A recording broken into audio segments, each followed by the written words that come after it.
जय Hind everyone, I am Prathamesh Ranjani. I hope आप सभी ठीक होंगे। आज हम एक बहुत इंपॉर्टेंट टॉपिक के बारे में बात करने वाले हैं, that is your medical examination. जब आप एसएसबी क्लियर कर लेते हैं, दैट मीन्स जब आप रिकमेंड हो जाते हैं एसएसबी के अंदर, उसके बाद आपका मेडिकल कंडक्ट करवाए जाते हैं, जो कि लगभग 5 से 6 दिनों तक चलता है। अब मेडिकल टेस्ट को लेकर कई बार एस्पिरेंट के मन में बहुत सारे डाउट्स होते हैं कि मेडिकल एग्जामिनेशन कंडक्ट करवाया किस तरीके से जाता है और मेडिकली फिट होने के लिए रिक्वायरमेंट्स क्या क्या होती है और मेडिकल टेस्ट कौन कौन से कंडक्ट करवाए जाते हैं। तो आज इस वीडियो के अंदर हम लोग डिटेल के अंदर बात करने वाले कि मेडिकल टेस्ट कौन कौन से कंडक्ट करवाए जाते हैं, आप मेल हैं या फीमेल है, दोनों के क्या क्या टेस्ट होते हैं, दोनों के बारे में हम लोग डिटेल के अंदर बात करेंगे।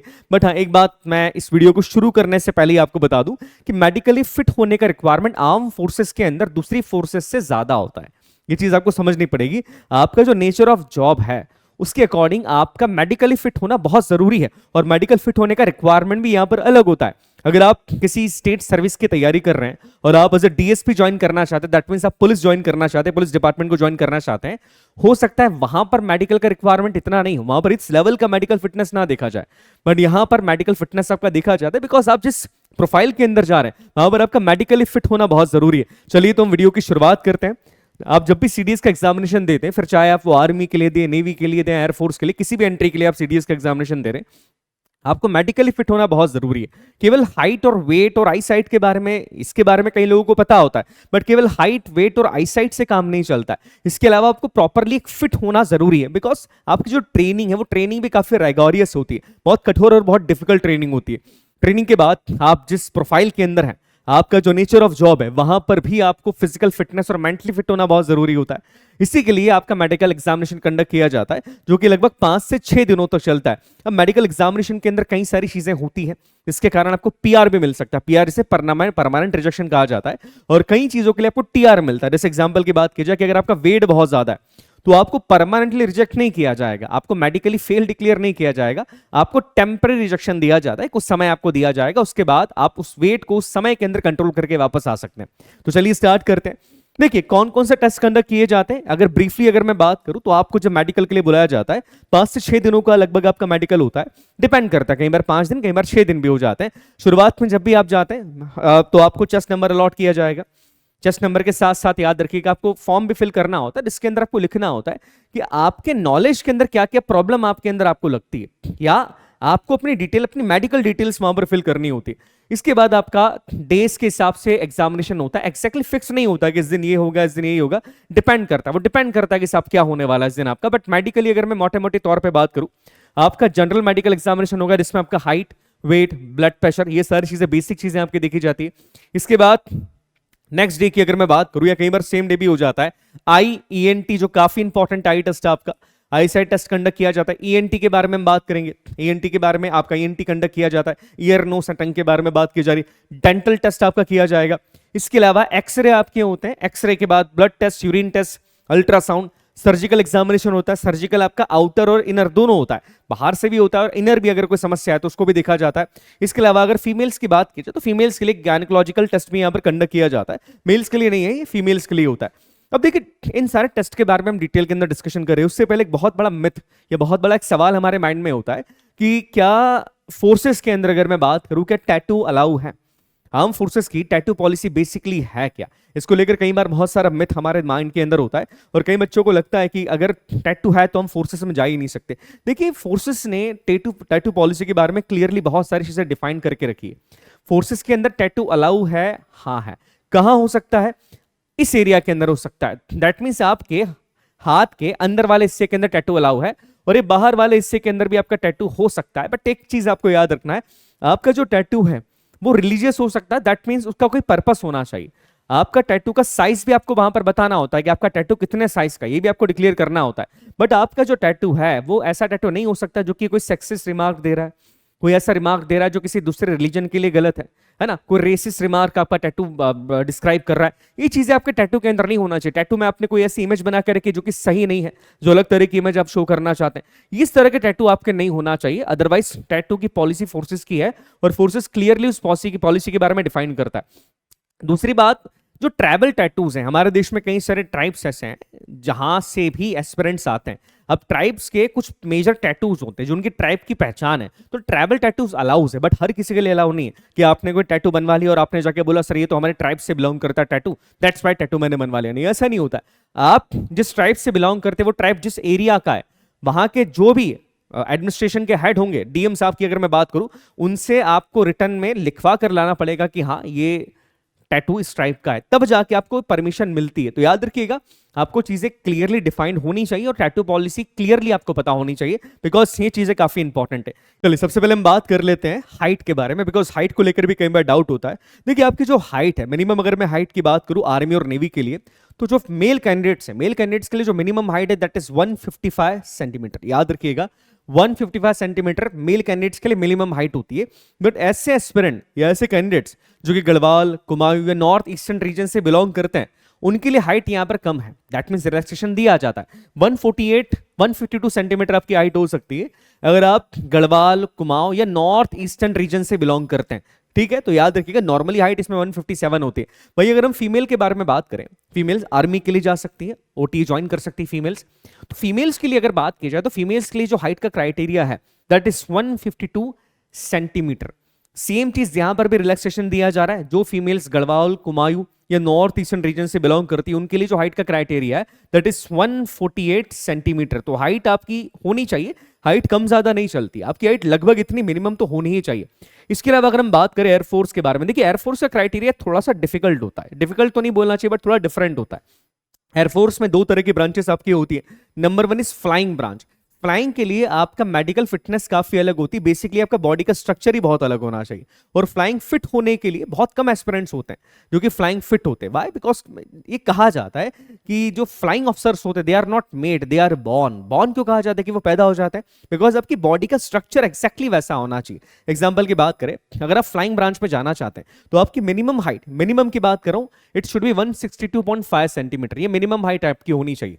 अब केवल मिनिमम हाइट से काम नहीं चलता है, आपके हाथों की लेंथ, आप जब बैठते हैं तो आपके पांव की लेंथ, आपके ऊपर के धड़ की लेंथ, ये सारी चीजें देखी जाती। जैसे एग्जांपल की बात करें, आप जब बैठते हैं तो आपकी सिटिंग हाइट कितनी होनी चाहिए? मिनिमम 81.5 सेंटीमीटर, मैक्सिमम 96 सेंटीमीटर आपकी सिटिंग हाइट होनी चाहिए। उसी तरीके से अगर हम बात करें कि आपकी जो लेग की लेंथ है, आपके जो पांव की लंबाई है वो कितनी होनी चाहिए? पांव की लंबाई की बात की जाए मिनिमम होनी चाहिए 99 सेंटीमीटर, और अगर हम बात कर रहे हैं मैक्सिमम की तो 120 सीएम होनी चाहिए आपकी। मैक्सिमम मिनिमम इसके बीच में होगा तो चल जाएगा, इससे ज्यादा नहीं चलता, उससे कम भी नहीं चलेगा। वही हम बात करें अगर थाई लेंथ की तो ये मैक्सिमम आपकी 64 सीएम होनी चाहिए। तो देखिए ये फ्लाइंग के लिए होता है। बट फ्लाइंग के अलावा भी जो एस्पिरेंट ग्राउंड ड्यूटी के अंदर जाना चाहते हैं एयरफोर्स के अंदर, उसके लिए जो मिनिमम हाइट का रिक्वायरमेंट है दैट इज 157.5 सेंटीमीटर। ये मैं मेल के लिए एक्जैक्टली यहां पे बात कर रहा हूं बिकॉज हम यहां पर सीडीएस एग्जाम की बात कर रहे हैं। सीडीएस के थ्रू गर्ल्स या फीमेल्स एयरफोर्स के अंदर नहीं जा सकती। आगे हम बात की जाए, आगे एक बहुत बड़ी समस्या है, एक बड़ा इंपॉर्टेंट टेस्ट आपका कंडक्ट किया जाता है और एक समस्या कई सारे एस्पिरेंट्स के अंदर कई बार होती है, उनको लगता है कि सारी समस्या मेरे अंदर है, और याद रखिएगा ये आपके परमानेंट रिजेक्शन का कारण भी बन सकती है। जी हाँ, यहां पर मैं बात कर रहा हूं हाइपरथायरॉयडिज्म की, और जिससे आप स्वेटी पाम्स के नाम से भी जानते हैं, है ना। स्वेटी पाम्स के नाम से भी इसे कई बार जाना जाता है। अब देखिए बेसिकली इसमें होता क्या है, इसमें क्या करवाया जाता है कि आपके जो मेडिकल ऑफिसर है वो कहेंगे आपको कि आप 2 या 1 मिनट के लिए अपने हाथों को बंद कीजिएगा। आप जोर से अपनी मुट्ठी को बंद करते हैं। उसके बाद क्या किया जाता है, मेडिकल ऑफिसर अपनी उंगली आपको देते हैं, आप इसको खींचिए, उंगली को पकड़िए। अब अगर आपने उंगली को पकड़ी, आपकी पकड़ अगर कमजोर रही, दैट मीन्स आपके हाथ में अगर पसीना आया तो उनकी उंगली आसानी से निकल जाती, बट अगर आपकी पकड़ मजबूत हुई तो उंगली आसानी से निकल नहीं पाती। तो एक्जैक्टली कोई ऐसा सच एग्जामिनेशन नहीं किया जाता है, बट ये छोटा सा टेस्ट कंडक्ट किया जाता है ताकि ये पता लगाया जा सके आपको स्वेटी पाम की प्रॉब्लम तो नहीं है, बिकॉज ये बहुत बड़ी समस्या है, आप वेपन ही कैरी नहीं कर पाएंगे, बड़ी समस्या हो जाएगी। तो याद रखिएगा कि ये आपके परमानेंट रिजेक्शन का कारण बन सकता है। अब सवाल आता है सर इससे बचा कैसे जा सकता है, समस्या अगर हमारे अंदर है तो हम इसे सॉल्व कैसे करें? देखिए सच समस्या को सॉल्व करने के लिए कोई ऑपरेशन की जरूरत यहां पर नहीं होती है, आपके हाथों को ड्राई करना आपको जरूरी होता है। नॉर्मली एस्पिरेंट्स ये कहते हैं कि हम लोग जो है वो किसी केमिकल का यूज करके हाथों को ड्राई कर लेंगे। मैं छोटा सा सजेशन हर एस्पिरेंट को देता हूं कि अपने हाथों को फिटकरी में रखना शुरू कर दीजिए। फिटकरी में हाथ रखने से क्या होता है कि पसीना थोड़ा सा आपका कम आता है। आप थोड़े से ड्राई हो जाते हैं, और इसका बहुत नेगेटिव इफेक्ट नहीं देखने को मिलेगा।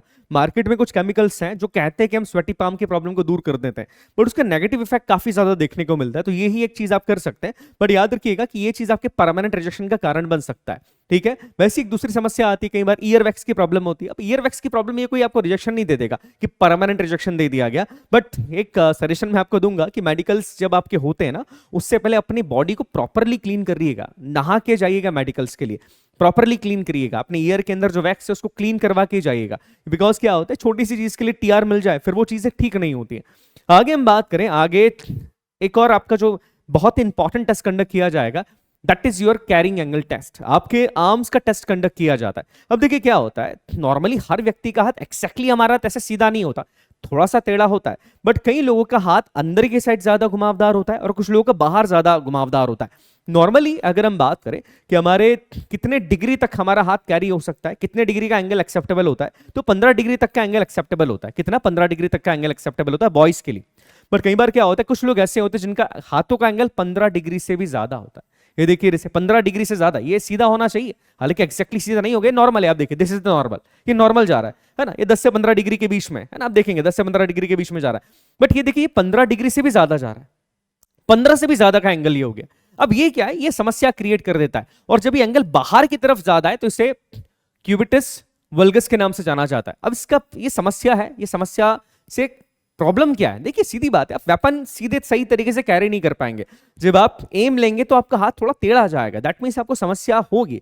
आप माने या ना माने, बहुत बड़ी समस्या ये होती है। अब ये कैसे हो जाता है, कैसे ठीक किया जा सकता है? हाँ, ये ठीक हो जाता है। सच ये कोई बहुत बड़ा ऐसा प्रॉब्लम नहीं है। कैरिंग एंगल को ठीक करने के लिए कई सारे एक्सरसाइजेस होती हैं, आप उन एक्सरसाइजेस को कर सकते हैं। बट हाँ, इसके होने के रीजन ये भी होता है कि कई बार एस्पिरेंट को पता नहीं होता, गलत तरीके से एक्सरसाइज कर लेते हैं। वो वेट ज्यादा उठा रहे, बट वेट उठा रहे जिम में जाके, बट गलत तरीके से उठा रहे हैं, तो हाथ कई बार बाहर की तरफ आ जाता है, कई बार अंदर की तरफ चला जाता है।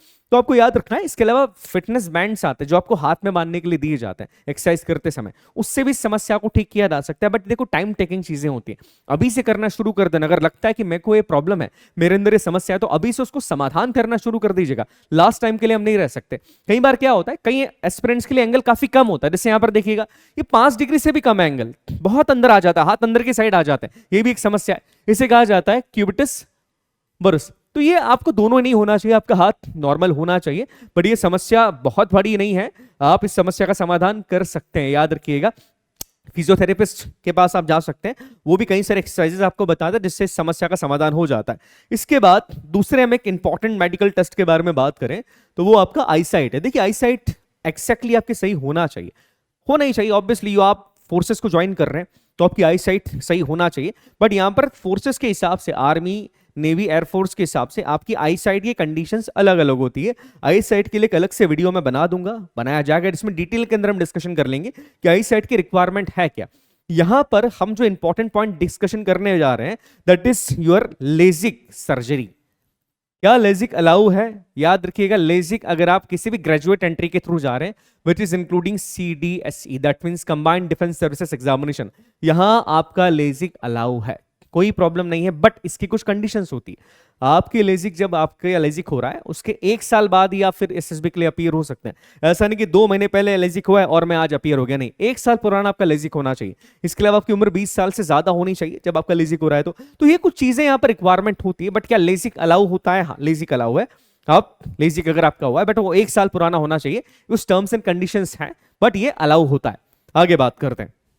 नेक्स्ट एक बहुत इंपॉर्टेंट टेस्ट होता है, the test of your knocking knees. आपकी नॉकिंग नीज को चेक करने के लिए टेस्ट किया जाता है। देखिए, बेसिकली नॉकिंग नीज क्या होती है? जब हम अपने पांव के पिछले हिस्से को मिलाते हैं, पिछले हिस्से की बात कर रहा हूं, अगले हिस्से की बात नहीं कर रहा हूं, पंजों की बात नहीं कर रहा हूं, पंजों के पिछले हिस्से को जब आप मिलाते हैं तो कई एस्पिरेंट्स के घुटने टकराते हैं। जैसे आप ये देखेंगे कि जब ये अपने हिस्से को मिला रहे हैं ना, तो अपने घुटने टकरा रहे हैं। देखिए, मैं आपको दूसरे पिक्चर के अंदर दिखाता हूं, वहां पर क्लियरली समझ में आ जाएगा। जब ये पीछे से अपने दोनों पांव को मिला रहा है तो देखिए यहां पर कोई प्रॉब्लम नहीं, हल्का सा गैप आ रहा है, एक स्केल निकल सकती है। बट यहीं पर क्या होता है, जब कुछ लोग अपने पांव को मिलाते हैं, दोनों पांव के पंजों के पिछले हिस्से को मिलाते हैं, तो उनके पांव के घुटने टकराते हैं। अब इससे प्रॉब्लम क्या होती है, वो दौड़ नहीं पाते, दौड़ते समय इंजर्ड होने की बहुत बड़ी समस्या रहती है। बिकॉज नॉकिंग नीज है आपका, दौड़ते समय आप इंजर्ड हो सकते हैं। अब ये एक समस्या होती है, ठीक है। अब ये समस्या क्या परमानेंट है? देखो, परमानेंट नहीं होती है, नॉर्मली। और कई बार मैंने खुद प्रैक्टिकली ये चीजें देखी लोगों के अंदर कि वेट ज्यादा होने के कारण भी नॉकिंग नीज हो जाती है, बिकॉज वेट ज्यादा है तो वो घुटने चिपकना शुरू हो जाता है। बट इसका भी उपाय है, इसके भी कई सारे उपाय होते हैं। आप कई सारे एक्सरसाइज ऐसी होती हैं जिसके द्वारा आप अपनी समस्या को दूर कर सकते हैं। पर याद रखिएगा ये एक प्रॉब्लम है, ये अगर प्रॉब्लम है तो अभी से आपको अपने आप को सचेत करना पड़ेगा। और देखिए प्रॉब्लम अगर लग रहा है कि हाँ समस्या मेरे अंदर है और उसका समाधान है, तो अभी से आपको अपने आप को समस्या को समाधान करने के लिए तैयार रखना पड़ेगा। तो ये छोटी सी बात है, इसको याद रखिएगा। ये टेस्ट कंडक्ट आपका किया जाएगा, आप मेल हैं फीमेल है, कंडक्ट किया जाता है। और कई बार क्या होता है कि कुछ लोगों के पांव अंदर की साइड भी होते हैं, बहुत ज्यादा अंदर की साइड होते हैं, जैसे आप ये देख रहे हैं। नॉकिंग नीज के बारे में बात की जाए तो देखिए ये पांव कैसे अंदर की साइड है, बट हम बात करें कि कुछ लोगों के पांव बाहर की साइड होते हैं, माफ कीजिएगा, इन्हें बोर्ड लेग्स कहा जाता है ना, धनुष टांगे कहा जाता है इसे कई बार। क्या अब ये बहुत थोड़े बहुत चल जाता है, बट बहुत ज्यादा है देन ये भी एक बहुत बड़ी समस्या है। आप ठीक से दौड़ नहीं पाएंगे, तो ना तो आपकी नॉकिंग नीज होना चाहिए, ना तो आपके बोर्ड लेग्स होना चाहिए। ये दोनों चीजें आपको ध्यान रखना है, और दोनों चीजें सही हो सकती हैं। कई बार प्रॉब्लम ये भी आती है कि बहुत ज्यादा है, अभी तो बहुत ज्यादा है, तो इसके लिए फिर आपको सर्जन से एक बार बात करनी पड़ेगी, बट नॉर्मली एक्सरसाइज से ठीक हो जाती है।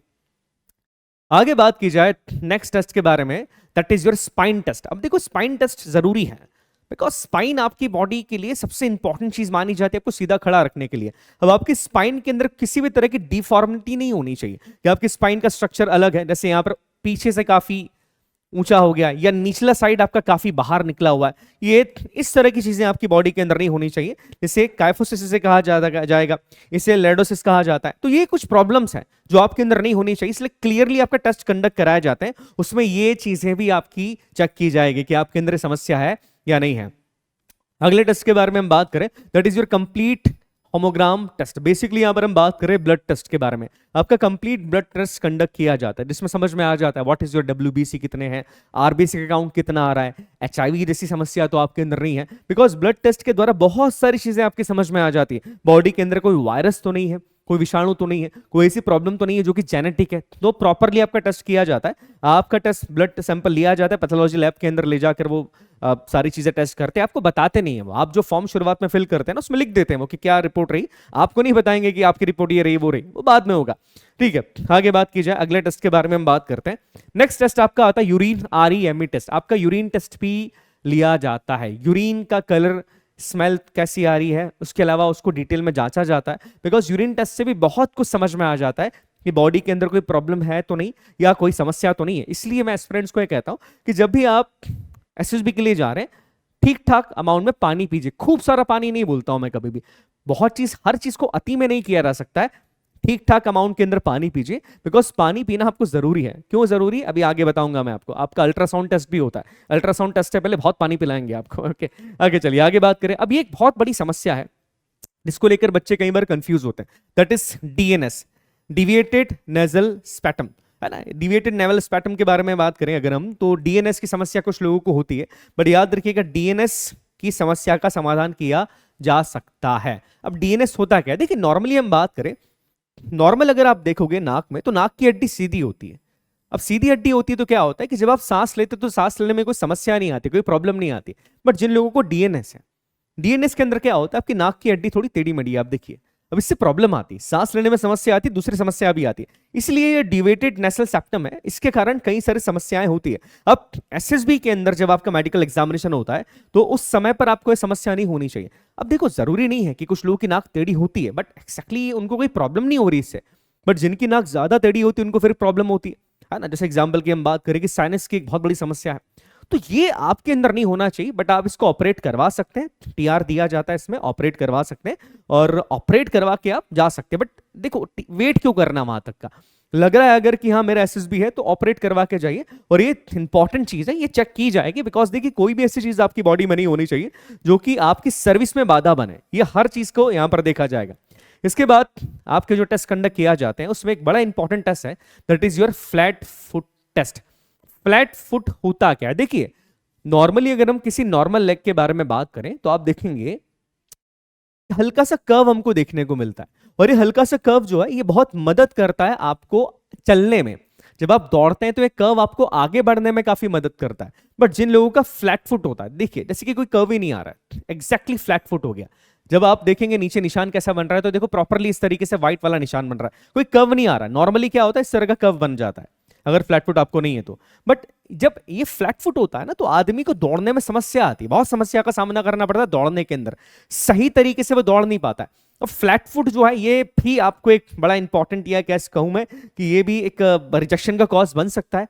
फ्लैट फुट की समस्या को दूर किया जा सकता है, हाँ दूर किया जा सकता है, कई तरीके होते हैं। जैसे अगर मैं एक छोटे से तरीके के बारे में बात करूं, मार्केट के अंदर ऐसी है ना रबर की बॉल मिलती है, रबर बॉल, सर्जिकल बॉल आप उसको बोल सकते हैं, रबर की बॉल मिलती है, वो दी जाती है, आप उसको अपने जूतों के अंदर रख सकते हैं। जूतों के अंदर जब आप उसको रखते हैं और कुछ दिनों तक यूज करते हैं तो ये प्रॉब्लम का समाधान, ये समस्या का समाधान हो जाता है, पर समय लगता है। देखिए एक्जैक्टली अब कितना लेवल तक आपका फ्लैट फुट है ये भी देखा जाएगा, बट आपको ऐसी बॉल्स मिलती है मार्केट के अंदर, आप वो ले सकते हैं और जूतों के अंदर आप उसको रखिए, जूते पहन के चलिए, ज्यादातर जूते पहनेंगे तो ये समस्या फिर नहीं होती। तो इस तरीके से इस समस्या का समाधान किया जा सकता है।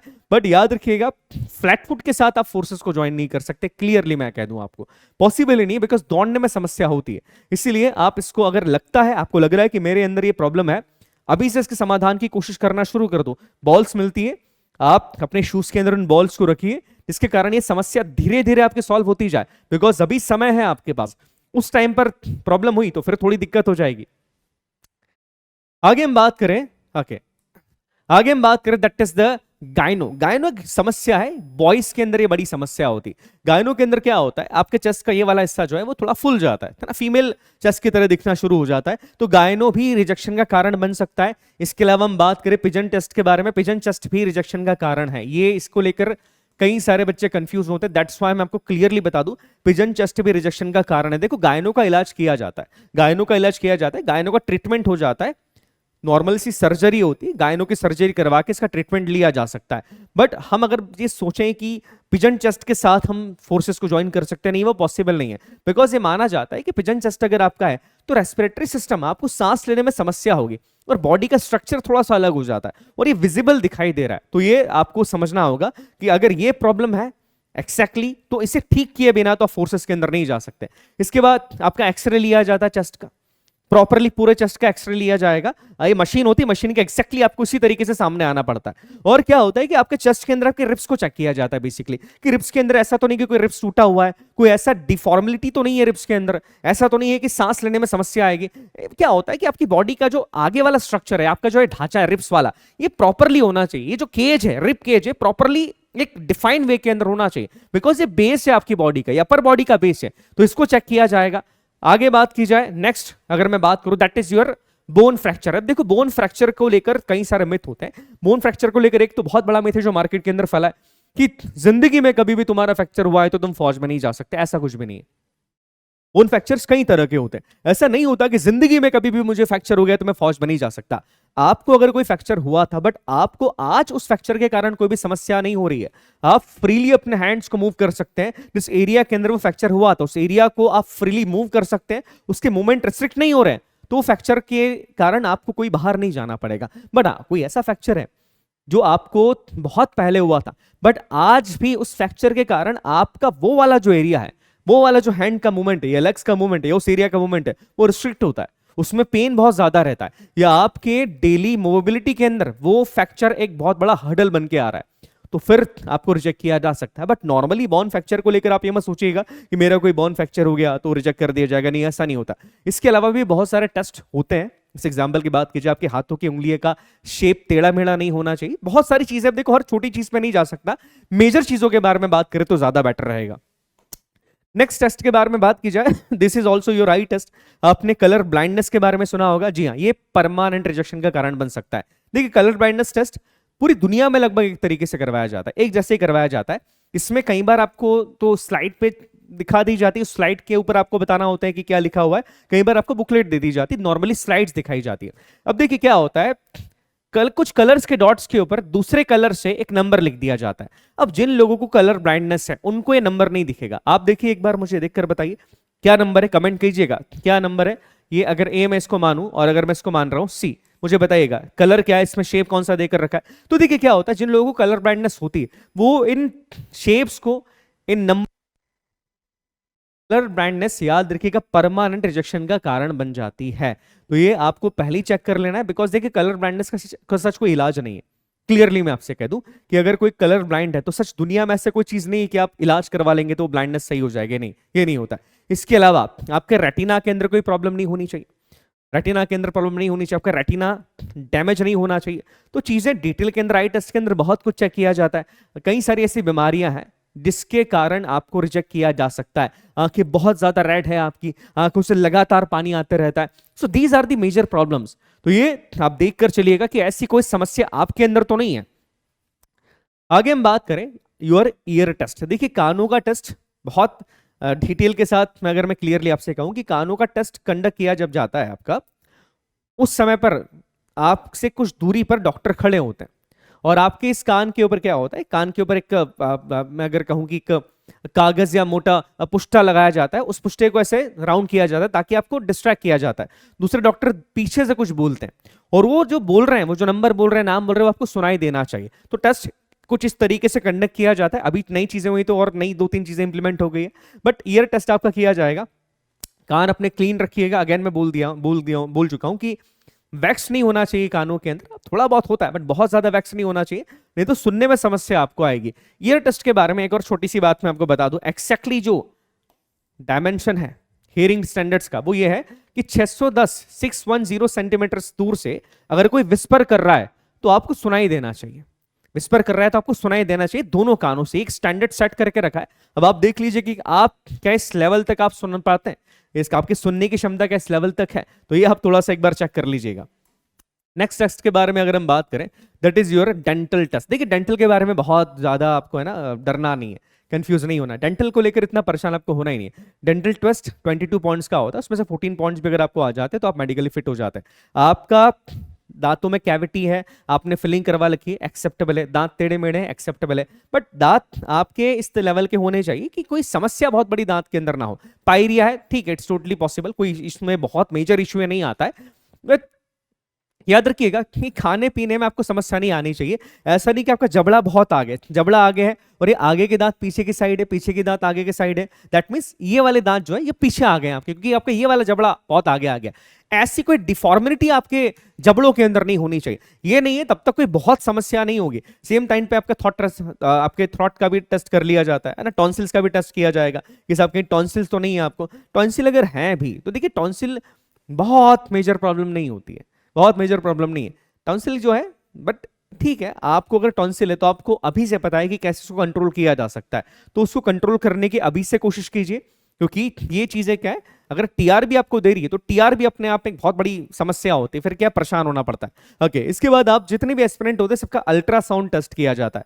अल्ट्रासाउंड टेस्ट से पहले आपको बहुत सारा पानी पिलाया जाएगा ना। अब देखिए अल्ट्रासाउंड टेस्ट बेसिकली क्यों कंडक्ट किया जा रहा है, आपके लीवर की जांच करने के लिए, लीवर और किडनी की जांच करने के लिए किया जाता है। किडनी के अंदर कोई स्टोन तो नहीं है मेजरली, फैट लीवर तो नहीं है आपका, लीवर में कोई बहुत ऐसी मेजर समस्या तो नहीं है जो आगे जाके उभर जाए, इसलिए अल्ट्रासाउंड टेस्ट आपका किया जाता है। दैट्स वाई जितने भी डिफेंस एस्पिरेंट है जो फोर्सेस की तैयारी कर रहे हैं, मैं हमेशा उनको कहता हूं कि स्मोकिंग ड्रिंकिंग इससे दूर रहिएगा, बिकॉज जरूरी नहीं कि फैटी लीवर अगर है किसी आदमी का तो वो केवल मोटापे की वजह से होगा, बहुत सारे दूसरे रीजन भी रहते हैं। तो ये आपको ध्यान रखना है कि अभी से अपनी इन हैबिट्स को सही कीजिएगा ताकि आगे जाके कोई समस्या एटलीस्ट आपको ना हो। नेक्स्ट टेस्ट के बारे में बात की जाए, दैट इज हर्निया। देखिए हर्निया की अगर हम बात करें, हर्निया आप अनऑपरेटेड नहीं होना चाहिए। अगर आपको अभी हर्निया है आप ऑपरेटेड करवा लीजिए, कोई प्रॉब्लम नहीं है। हर्निया ऑपरेटेड है आपका, अब आपको कोई समस्या नहीं आ रही, दैट इज फाइन, बट वो ऑपरेशन वही 1 साल पुराना होना चाहिए।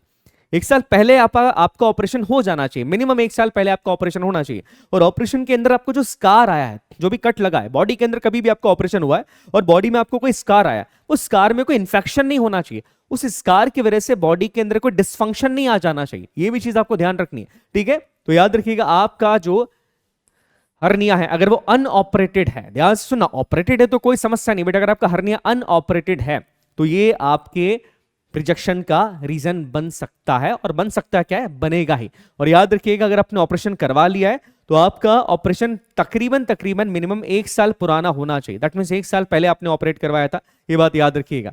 ओके, तो ये सारी चीजें हम लोगों ने कर ली। अब कुछ चीजें ऐसी है जो कि आपको परमानेंट रिजेक्शन नहीं देगी, अगर ये चीजें आपके अंदर है तो आपको पीआर मिल सकता है। कौन कौन सी चीजें, कलर ब्लाइंडनेस, नाइट ब्लाइंडनेस के बारे में हम लोगों ने बात कर ली।